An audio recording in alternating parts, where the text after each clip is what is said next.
దీవెనగా మార్చి నడిపించుచున్నావు. ఈ స్తుతి మహిమలు నీకే చెల్లించెదను జీవితాంతము.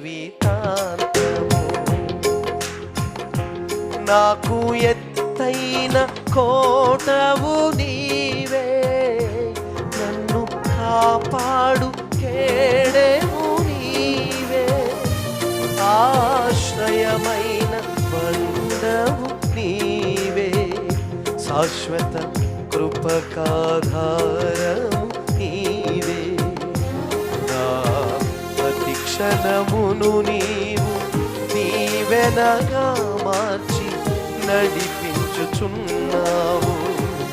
ఈ స్తుతి మహిమలు నీకే చెల్లించెదను